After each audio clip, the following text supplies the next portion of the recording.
luka. Hal ini mencuat terutama dari awalnya adalah wacana di Kota Prabu Muli di daerah Sumatera Selatan yang mewacanakan bahwa siswi-siswi SMA yang akan masuk SMA akan dites dulu keperawanannya untuk membuktikan apakah mereka perawan atau tidak.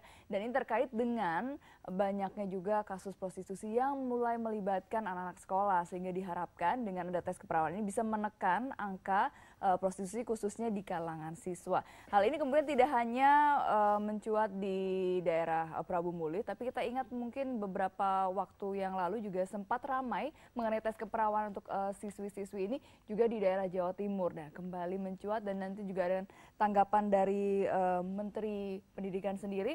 Dan kita akan membahasnya selama 1 jam ke depan. Anda juga dapat bergabung bersama kami di lantai telepon 02151551111. Saat ini di studio saya sudah bersama dengan Bapak Muhammad Abdul Zain, pengamat pendidikan. Apa kabar, Pak Baik, Zain? Baik ya. Terima kasih telah datang di JAK TV, dan juga sudah ada Ibu Nini Rahayu dari Komnas Perempuan. Apa kabar, Ibu? Alhamdulillah baik ya, sehat juga, dan terima kasih telah datang di JAK TV. Kita bicara mengenai tes keperawanan. Mungkin saya ke Bu Nini dulu nih. Bu Nini, bagaimana nih menanggapi mengenai wacana ini? Bahkan rencana ini juga akan dimasukkan dalam menggunakan dana APBD ya, karena memang terkait juga dengan Dinas Pendidikan setempat. Gimana, Bu? Ya, saya kira ini hal yang sangat bertentangan dengan konstitusi. Selain bertentangan dengan konstitusi, catatan lain ini sangat menghambat upaya bangsa ini untuk menghapuskan kekerasan terhadap perempuan. Dan statement Pak Menteri sangat baik bahwa ini tidak boleh harusnya dilakukan, tetapi sesungguhnya ini tidak sekedar wacana.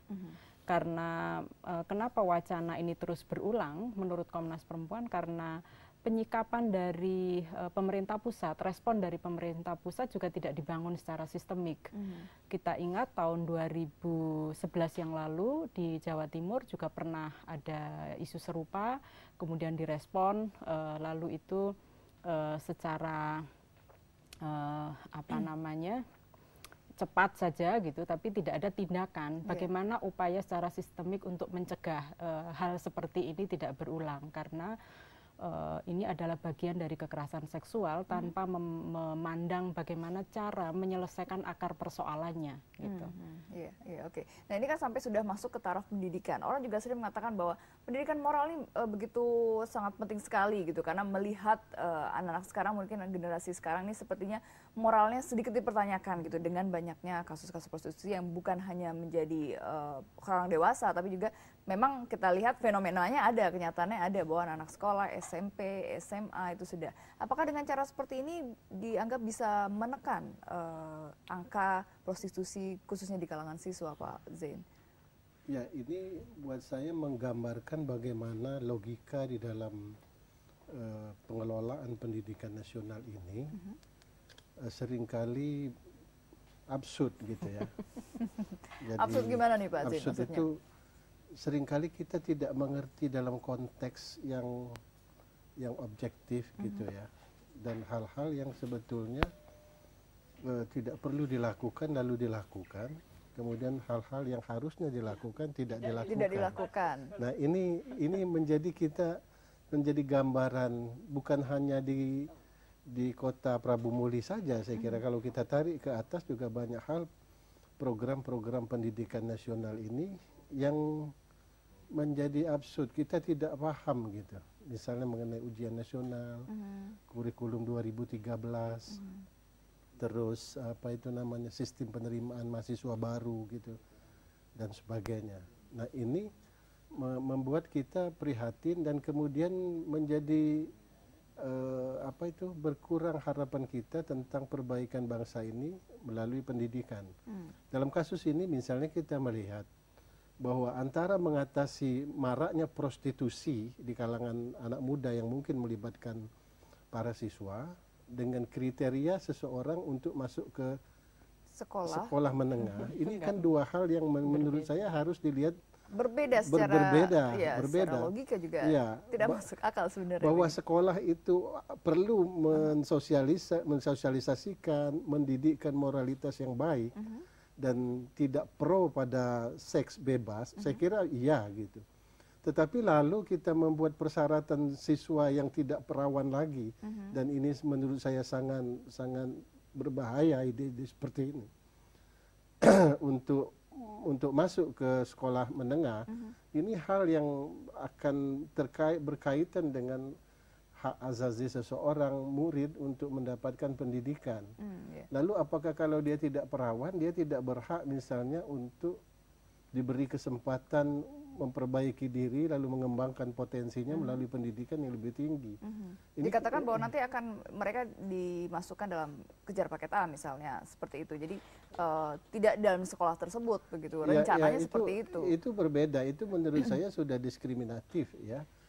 Oleh sesuatu yang harusnya tidak menjadi sebab untuk seseorang tidak bisa mengikuti pendidikan menengah yang sewajarnya.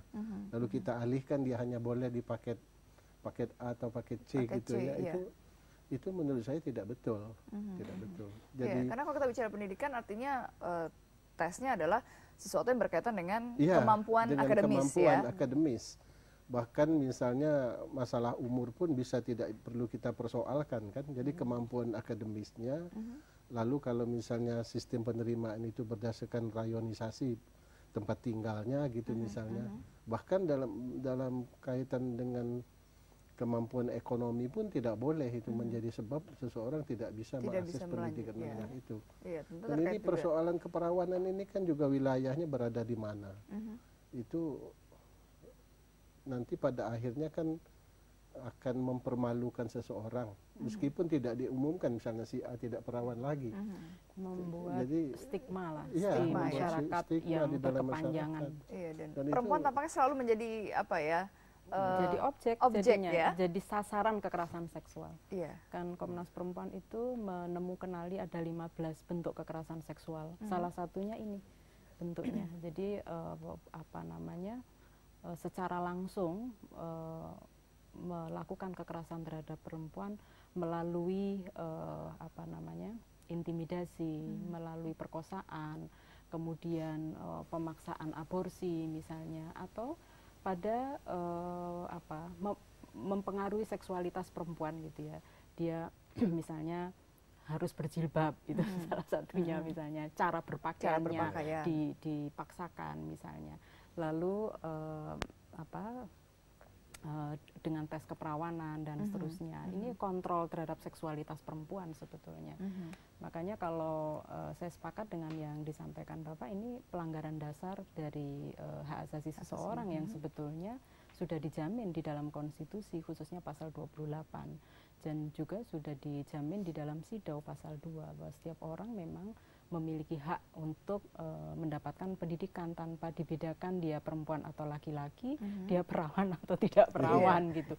Bahwa di dalam pendidikan itu mengajarkan hal-hal yang misalnya setiap perempuan harus menjaga kesehatan reproduksinya misalnya, itulah adalah kewajiban dari pendidikan nasional kita untuk diberi ruang agar setiap siswa mengetahui bahayanya kalau misalnya melakukan seks bebas misalnya. Itu kewajiban kurikulum kita yang selama ini justru tidak dilakukan intervensi itu. Dan mungkin kita juga akan melihat bagaimana sih kemudian dampaknya kalau memang ini tes keperawanan ini dijadikan, apa sebenarnya dampaknya kepada masyarakat begitu ya, kepada orang tua, kepada siswa ini, mereka yang lulus atau yang tidak lulus tes keperawanan, apa sih dampaknya, nanti kita akan bahas lebih lanjut lagi. Tapi kita akan break dulu. Anda juga nanti dapat bergabung bersama kami di lantai telepon 021 5155111. Kami kembali sesaat lagi.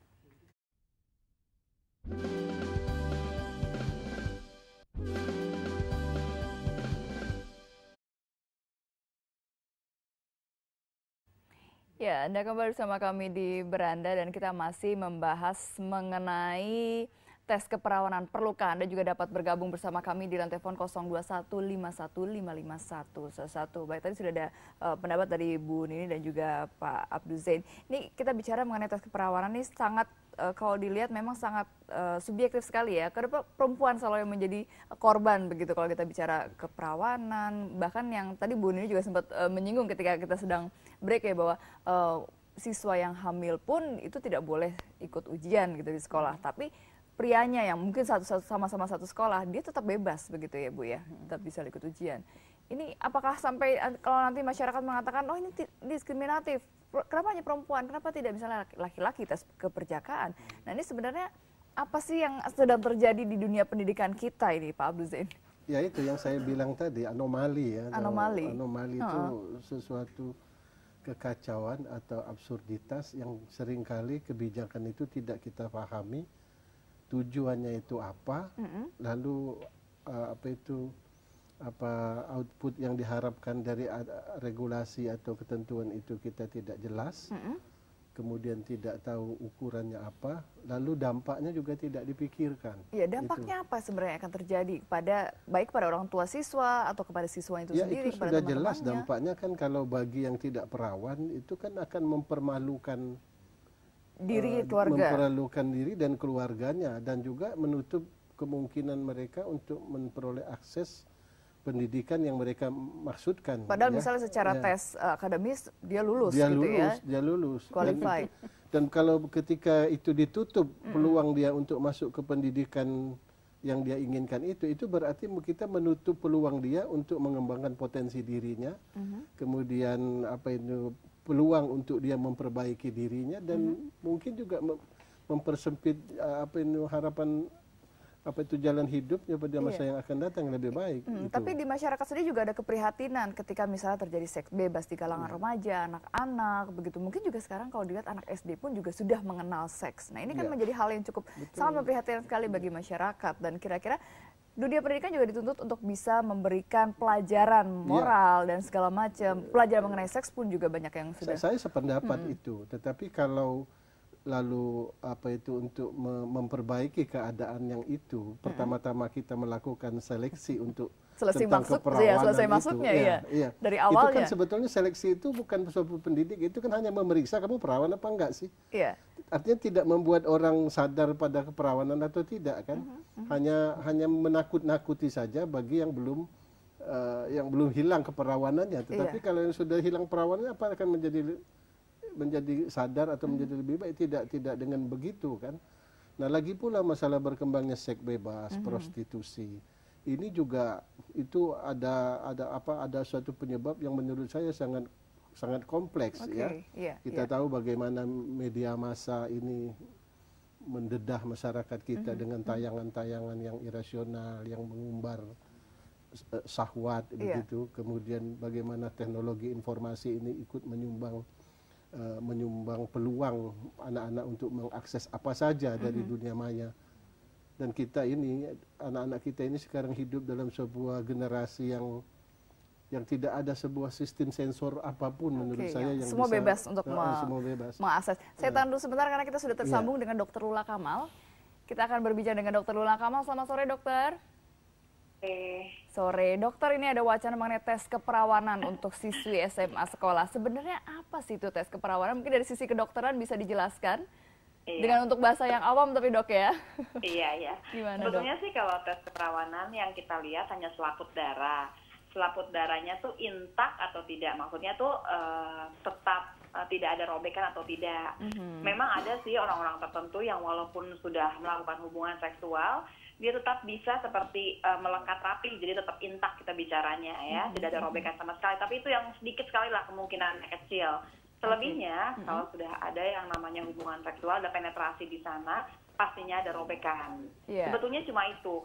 Pemeriksaannya seperti apa tidak menyenangkan pasti pemeriksaannya, karena mesti dilihat langsung ke sebelah dalam gitu. Mesti ada buka baju, duduk di tempat yang seperti pemeriksaan kebidanan dan dilihat di sana. Oke, baik. Dan tapi kan juga banyak yang mengatakan bahwa robeknya selaput darah bisa juga karena kecelakaan atau olahraga. Betul. Kalau memang bisa karena bisa kelihatan gitu ya, ada perbedaannya begitu ya dok? Biasanya robekannya beda, jamnya di jam berapa tuh beda, ya. Dan biasanya juga misalkan korban perkosaan sama yang suka sama suka, bentuknya juga beda. Atau misalkan cuma baru sekali, misalkan dengan yang sudah sering melakukan, itu juga akan beda. Tapi sebetulnya kan ini saya malah mau tanya sama bapak dan ibu yang ada di sini, memangnya itu tidak melanggar hak asasi manusia memeriksa keperawanan? Itu pertanyaan saya lebih jauh, karena kalau kita di kedokteran aja kan itu sebetulnya rahasia kedokteran yang misalkan ada satu orang yang periksa, ada yang mau tanya, kita nggak akan bisa jawab, tidak bisa, itu rahasia kedokteran. Iya.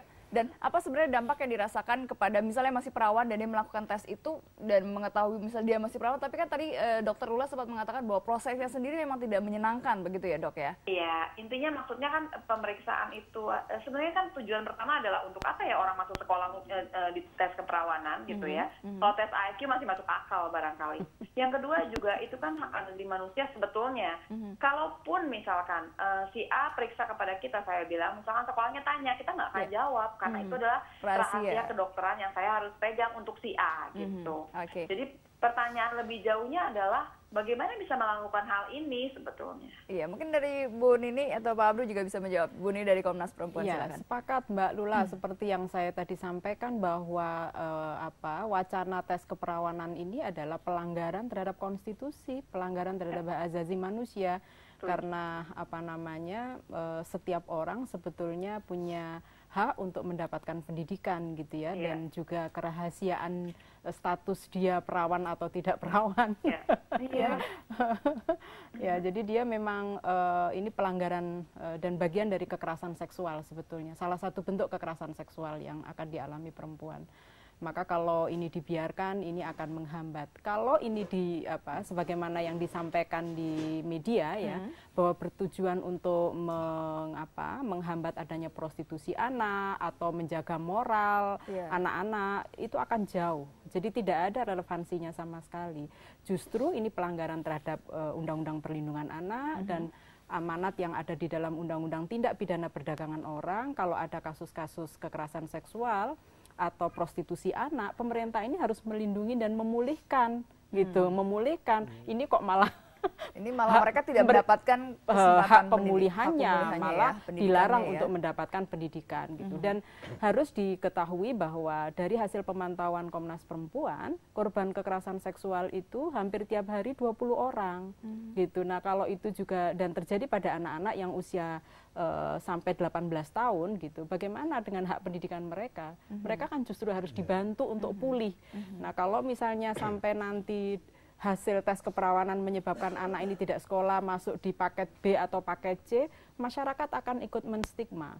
Oh, itu anak tidak perawan, tanpa melihat, orang kan nggak akan melihat apa penyebabnya. Bisa akibat dari perkosaan, bisa juga akibat dari jatuh atau olahraga dan seterusnya.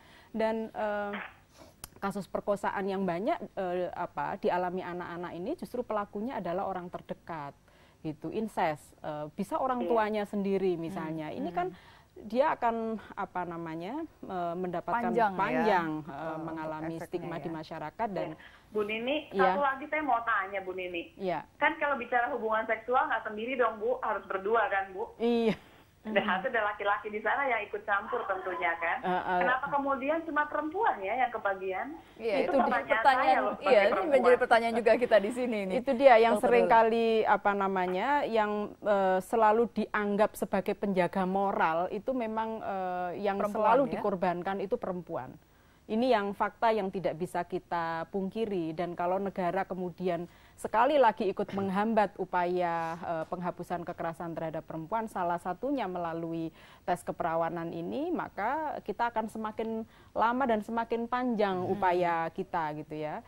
Bukan berarti kemudian ya sudah laki-lakinya juga dites. Saya kira bukan itu solusinya gitu ya, karena bukan kita kemudian lalu membandingkan dan ya sudah kalau gitu laki-lakinya ikut dites. Saya kira bukan itu. Nggak selesai. Saya kira saya sepakat dengan apa yang tadi disampaikan oleh Bapak. Pemerintah pusat maupun pemerintah daerah, Kementerian Pendidikan dan masyarakat kita juga harus ikut menolak. Masyarakat harus ikut menolak karena bagaimanapun masyarakat tidak boleh juga hanya menerima kebijakan yang dianggap inkonstitusional. Jadi pemerintah pusat harus segera merespon secara sistematis supaya ini tidak berulang. Kita tidak mau setiap dalam proses pendaftaran sekolah kebijakan ini muncul lagi, kebijakan ini diwacanakan lagi. Ini kan alhamdulillahnya media menangkap dan kemudian sampai di tingkat pusat. Kalau misalnya media tidak menangkap, bisa jadi hal-hal yang semacam ini terjadi di daerah gitu kan. Karena memang munculnya juga dari daerah ketika kemarin betul. kan di Jawa Dan Timur. Pihak legislatif juga ya, saya kira pihak legislatif tidak boleh diam, baik di pusat maupun daerah, harus membuat terobosan-terobosan hukum. Undang-undang dasar kita di pasal 28, di SIDO, segala macam itu harus diterjemahkan untuk menyikapi persoalan yang di daerah. Tidak boleh pasif juga gitu ya Pak terkait kebijakan pendidikan. Dan masyarakat kita juga harus menolak kalau seperti ini, jangan dibiarkan. Kalau semua masyarakatnya menolak kan SMA itu juga nggak akan melakukan, saya kira. Mungkin gitu. Pak Abduzan juga bisa memberikan komentar tadi dalam Undang-Undang Sisdiknas itu kan jelas salah satu prinsip dari penyelenggaraan pendidikan itu tidak diskriminatif. Dan ujung dari tes keperawanan ini mau tidak mau akan masuk ke wilayah yang diskriminatif. Kita MK sudah membatalkan tentang RSBI, karena RSBI itu dianggap diskriminatif atas dasar perbedaan ekonomi. Nah, ekonomi pun tidak boleh menjadi basis untuk diterima atau tidaknya seseorang di dalam memasuki pendidikan. Begitu juga kalau menurut saya, bahkan tadi Mbak Lula bilang itu lebih relevan kalau ada tes IQ, ya itu bagus. Tetapi kecerdasan pun kalau menurut saya itu juga tidak bisa menjadi dasar seseorang diterima atau tidak diterima. Tetap harus diberi peluang ya Pak ya. Tetap harus diberi peluang, tetapi tes itu skolastik misalnya untuk menunjukkan dia bakatnya di sini itu oke. Apalagi kita misalnya sudah diperkenalkan dengan kecerdasan yang majemuk ya. Jadi orang mungkin secara IQ dia memiliki tingkat IQ yang bagus, tetapi anak yang lain mungkin kecerdasannya pada kinestetik misalnya atau pada verbal dan sebagainya. Dan itu juga tidak boleh menjadi alasan kita untuk dapat menerima atau tidak menerima seseorang untuk masuk sekolah. Apalagi ini tes keperawanan yang tidak ada kaitan sama sekali dan ini jauh sekali dari bayangan orang yang berakal sehat, saya bilang. Sebagai syarat untuk masuk. Berarti nggak berakal sehat memang Pak. Dan kita akan break dulu untuk azan maghrib. Dr. Lula masih bersama kami, tapi kita akan break dulu untuk azan maghrib. Anda dapat kembali juga bergabung di line telepon 02151555111. Kami kembali sesaat lagi.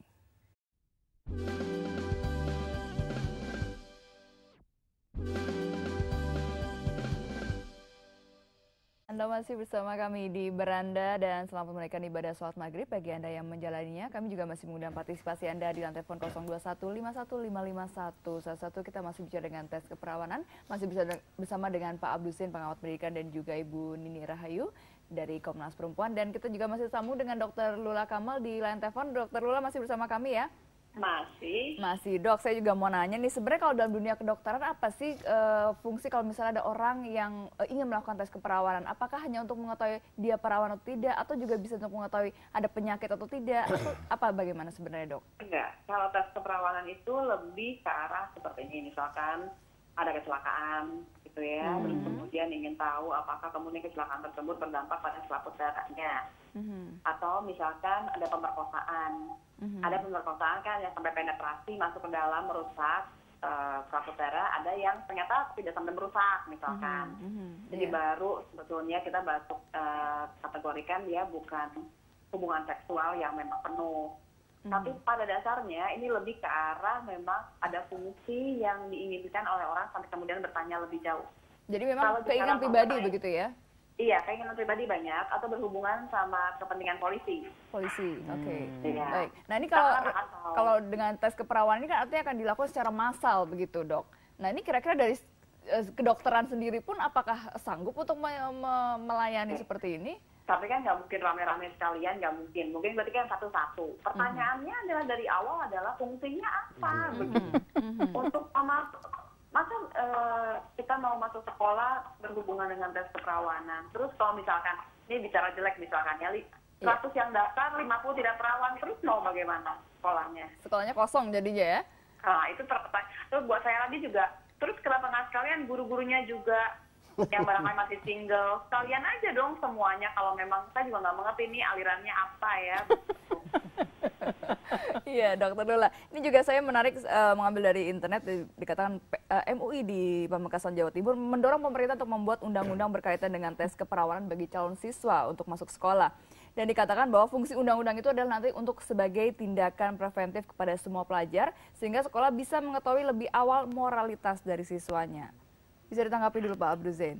Ya, tindakan preventif itu saya kira bagaimana kita seluruh komponen masyarakat itu memberikan penyadaran yang yang luas kepada masyarakat. Jadi bukan melakukan suatu penghadangan yang menakutkan yang kemudian berimplikasi pada diskriminasi atau mempermalukan orang di depan publik nantinya. Jadi kita sepakat bahwa moralitas itu perlu kita junjung tinggi dan perlu kita didikkan di dalam masyarakat kita. Dan untuk itu memerlukan sebuah kinerja yang menyangkut semua institusi dan komponen yang ada di dalam masyarakat. Bukan hanya sekolah saja, bukan hanya ulama saja, semua media massa terutama, kemudian para politisi mungkin juga harus terlibat memikirkan moralitas ini. Dan sekarang ini kan semua kehidupan ini seperti memberi peluang dan memfasilitasi untuk terjadinya berbagai hal-hal yang bersifat mesum itu. Dan tidak jarang kadang-kadang itu difasilitasi oleh pemerintah sendiri. Maksudnya gimana nih? Masyarakat kita sendiri. Ya kita menciptakan tidak sengaja ya. Misalnya di satu daerah itu seringkali kalau misalnya ada hari besar atau ada perayaan-perayaan, dia mengundang yang ditonjolkan di situ adalah pesta dengan dangdutan gitu kan. Dangdutan itu kan dilaksanakan pada malam hari. Anak-anak gadis kita keluar pada malam hari. Lalu di situ ada yang minum-minum, lalu di situ ada yang mojok dan segala. Ini menurut saya satu cara yang harus disadari bahwa itu memberikan peluang yang luas bagi anak-anak muda kita untuk melakukan hal-hal yang terjadi di luar apa yang kita harapkan. Begitu juga misalnya rumah-rumah makan atau ruang-ruang karaoke dan sebagainya, kita sebar di mana-mana fasilitas-fasilitas yang tidak atau kurang kita pikirkan implikasi-implikasi moralnya terhadap anak-anak muda kita ini.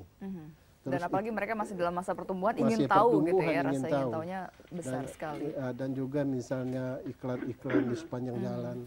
Banyak sekali saya kira hal-hal yang kita lakukan oleh masyarakat ini yang menurut saya harusnya itu dipikirkan sebagai upaya preventif. Selain daripada hal-hal yang misalnya pendidikan moral, pendidikan agama. Dan tidak kurang pentingnya adalah contoh dari kita orang-orang dewasa ini. Ya, kita seringkali mendengar berita bagaimana perselingkuhan yang dilakukan oleh para pemuka masyarakat, oleh pemuka praktisi politik, bahkan oleh guru sendiri misalnya yang memberikan contoh tokoh pendidikan kan. Nah ini jadi kalau kita memang konsisten untuk memperbaiki moralitas masyarakat dan melakukan upaya-upaya preventif, ya kita harus mencerahkan masyarakat dan kita harus mau memulainya secara bersama-sama. Jangan langsung melakukan sesuatu yang jelas menimbulkan dampak kerugian yang akan merugikan seseorang, tetapi efektivitas seperti kata Mbak Lula tadi, tujuannya untuk apa kita nggak tahu jelas. Jadi tanda tanya besar ya, apa tujuannya? Dokter Lula juga mungkin ada pertanyaan lagi kepada Pak Abdul Zain atau mungkin kepada Bu Ninik. Saya tuh saya mau tanya sama yang punya peraturan. Kan kita akan dites waktu mau masuk. Setelah kita, ternyata betul masih perawan, masuk kan. 1 hari setelah itu boleh dong nggak perawan? Kan udah lulus. Udah lulus ya, udah bisa masuk sekolah ya. Atau dia mau bikin pemeriksaan tersebut tiap bulan. Atau tiap minggu. Nggak bisa kan? Ya, intinya bahwa peraturannya tidak masuk akal. Baik Dokter Lula, terima kasih telah bersama kami dan juga memberikan informasinya. Ya, terima kasih Dokter Lula. Sama-sama. Bu Ninik juga gimana, ada tanggapan? Ya, dalam konteks pencegahan saya sekali lagi selain kebijakan yang tadi saya ingatkan, pemerintah pusat dalam hari ini Kemendiknas harus sigap ya, tidak menganggap ini sebagai wacana karena terus berulang. Saya baru ingat tahun 2010 di Jambi juga ada ini, gitu. Jadi hampir tiap tahun muncul. Ini saya kira setiap mulai pendaftaran, saya kira ini tidak sekedar wacana, apalagi kemudian sekarang respon dari daerah sudah mulai bermunculan. Wah, ya itu benar. benar nih harus dikukuhkan dengan fatwa dan seterusnya, maka harus ada kebijakan untuk membuat terobosan ya, dan itu juga bisa dilakukan oleh DPRD. Yang kedua, untuk mencegah itu selain tadi yang disampaikan untuk memberikan pendidikan moral, tidak kalah pentingnya adalah memberikan pemahaman yang cukup tentang bagaimana menjaga kesehatan reproduksi dan pendidikan seksualitas di tingkat bagi anak-anak ya, di mulai dari pubertas terutama ya, mulai SLTP barangkali sangat penting. Betapa bahayanya dan betapa pentingnya menjaga kesehatan reproduksi perempuan gitu. Dan ini kan untuk menjaga juga supaya anak-anak bisa menolak ketika ada incest misalnya. Pelakunya bisa orang tua, bisa guru yang kadang-kadang mereka tidak tahu bahwa dia adalah korban, bahwa itu adalah merusak reproduksinya gitu ya. Jadi baik karena tekanan maupun perbuatan suka sama suka, tapi kalau itu ancaman terhadap tubuh perempuan, kita semua sebetulnya punya kewajiban untuk menjaga. Dan selama ini pendidikan masih menganggap itu sebagai materi yang tabu untuk diajarkan gitu. Ini kan susah sekali. Karena masih sempitnya pandangan orang bahwa pelajaran seks adalah pelajaran hubungan seksual. Itu yang menarik. Kita akan lanjutkan dialognya, kita akan break kembali sesaat lagi, tetaplah di Beranda.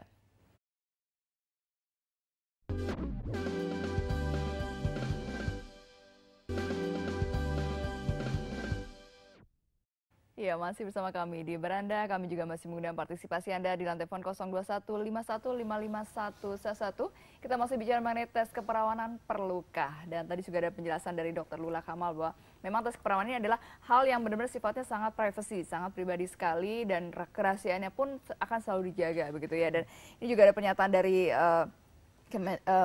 Menteri Pendidikan MNU yang memang akan memastikan dulu kebenaran berita ini, bahwa jika memang benar, kalaupun terjadi nanti akan dari pihak Mendikbud sendiri akan memberikan surat edaran dan mengatakan bahwa ini seharusnya seluruh dinas pendidikan mengambil kebijakan yang tepat. Jadi memang dari pemerintah pusat pun sudah langsung merespon ya, karena memang sepertinya akar-akarnya ada di daerah-daerah begitu, dan mungkin juga daerah-daerah ini memang yang kita sangat prihatin sekali dengan tadi ya maraknya seks bebas, prostitusi terhadap anak. Nah kemudian solusi apa sih yang bisa kita berikan gitu? Mungkin dari dunia pendidikan apa yang bisa dilakukan untuk memberikan solusi kepada anak-anak mengenai pendidikan moral seperti ini, yang artinya kalau anak SD sekarang pun sudah mengenal seks begitu ya, itu bagaimana cara untuk artinya kan pendidikan di keluarga juga sebenarnya sangat penting, tapi seperti kita ketahui bahwa sekarang zamannya orang sibuk gitu, mungkin orang tua interaksi dengan anak sangat kurang.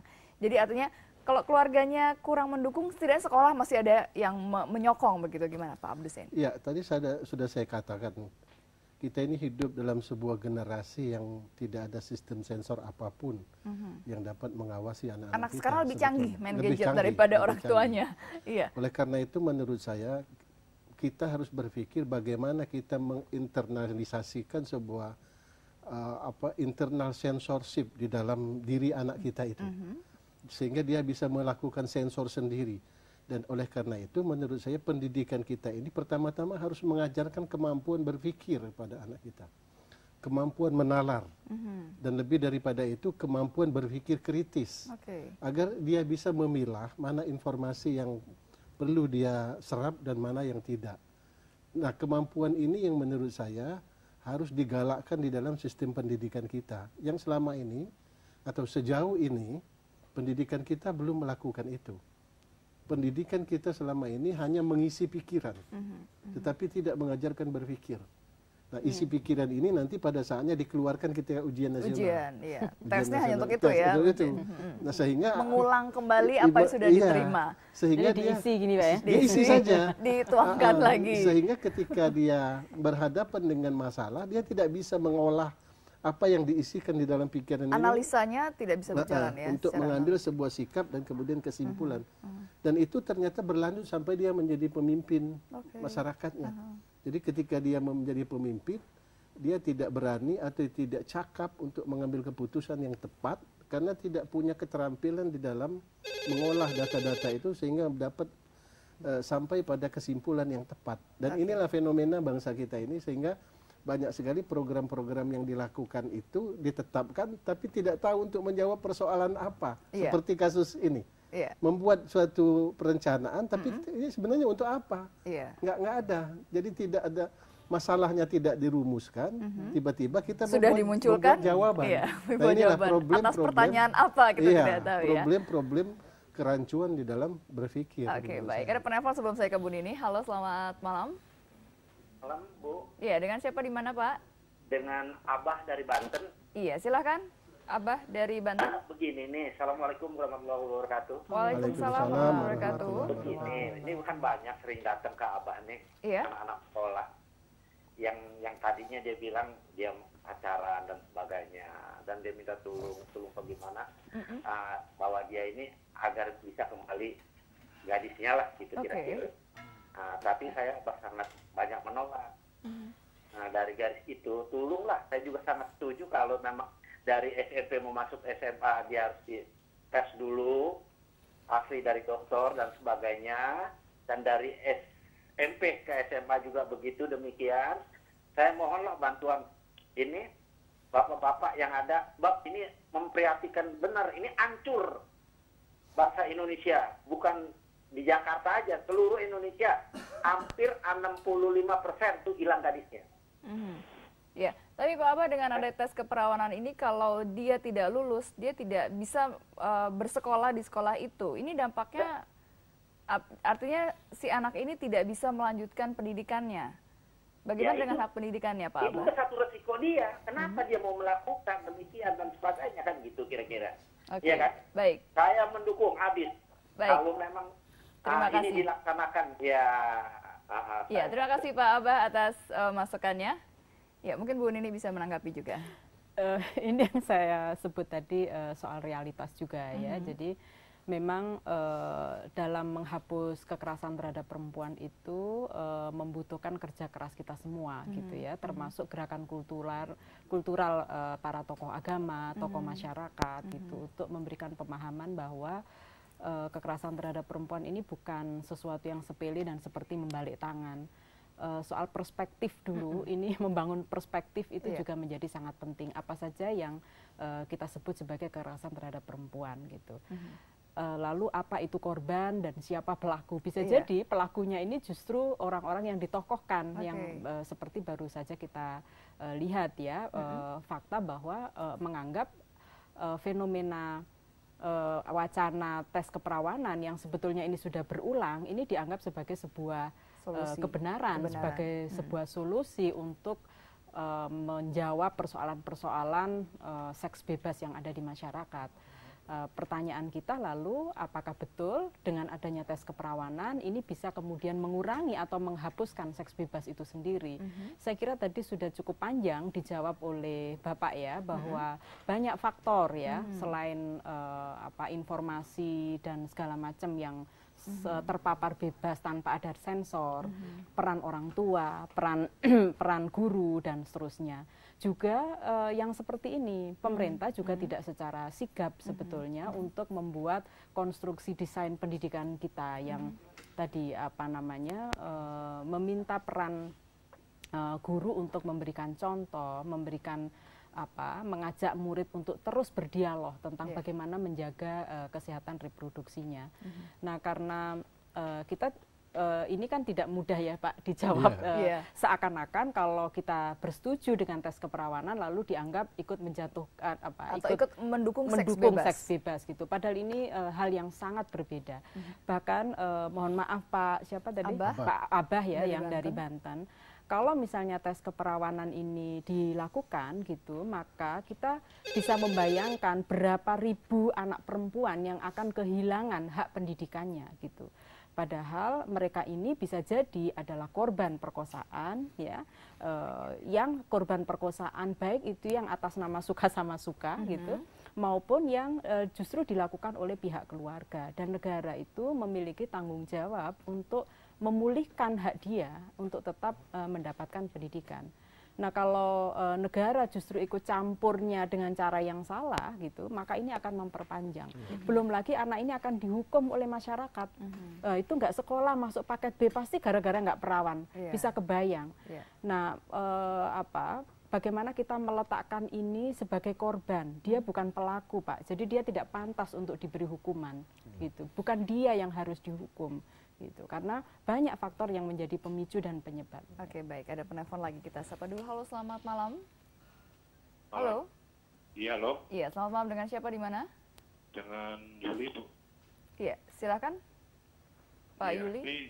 Ini saya setuju sekali dengan pendapat yang tadi tentang tes keperawanan.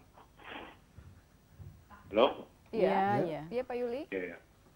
Iya, ini sudah bagus, cuman caranya aja kurang pas gitu. Jadi harusnya, jadi harusnya jangan cara seperti itu. Jadi kan melalui dari pusat dulu atau gimana caranya. Jadi kalau dengan cara seperti ini kan nanti takutnya kalau anak yang mau sekolah akhirnya istilahnya tuh sebelum masuk dia sudah prestasi duluan karena dia kan mungkin terkena yang dinamakan tadi belum perawan atau gimana gitu kan. Jadi caranya ini sudah bagus, cuman tolong caranya jangan terlalu seperti inilah, nanti kan kasihan yang anak mau sekolah gitu kan. Oke. Aja saya ini kan guru agama di SD Kecamatan Hampang gitu. Ya. Jadi, Pada intinya Pak Yuli setuju dengan tes keperawanan atau tidak, Pak? ya saya setuju, cuman Setuju. caranya jangan cara tadi itu.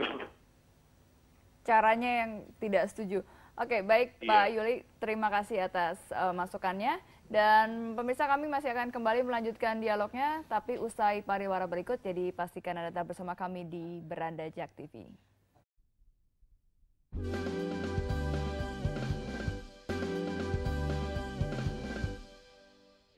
Ya, kembali lagi bersama kami di Beranda dan kita sudah di segmen terakhir. Pemirsa, kita masih membahas mengenai tes keperawanan perlukah, dan langsung saja ke Bu Nini untuk bagaimana kemudian solusinya. Tadi kan Pak Abdul juga sudah mengatakan mengenai solusi-solusi yang perlu karena sebenarnya tujuan atau munculnya wacana tes keperawanan ini, kalau yang dilihat di SMA Prabu Muli ini memang karena maraknya seks bebas dan juga prostitusi anak. Kira-kira apa solusi yang bisa ditawarkan?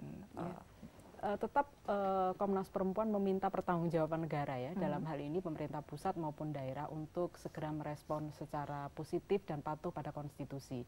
Karena menjalankan konstitusi itu harus bukan sekedar sumpah, saya menjalankan undang-undang baik bupati bukan maupun hanya di mulut saja ya, gitu, tapi bagaimana menerjemahkan itu di dalam kebijakan-kebijakan turunan. Dalam konteks ini maka pemerintah pusat saya atas nama Komnas Perempuan meminta untuk segera melarang, membuat larangan ya, bukan menganggap ini sebagai wacana, karena secara beruntun 2010, 2011, 2013 sekarang muncul kembali setiap proses pergantian pendaftaran sekolah.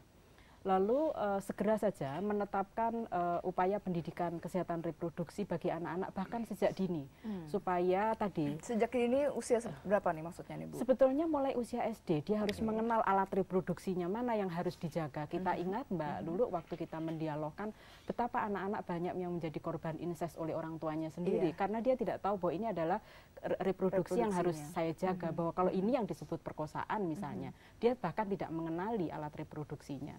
Nah ini pendidikan seks, pendidikan kesehatan reproduksi ini harus diberikan secara sejak dini, supaya tadi ini dia punya pengetahuan untuk melakukan penolakan, menalarnya jalan gitu, tidak mudah dirayu orang, tidak mudah diajak untuk berbuat seks bebas dan seterusnya.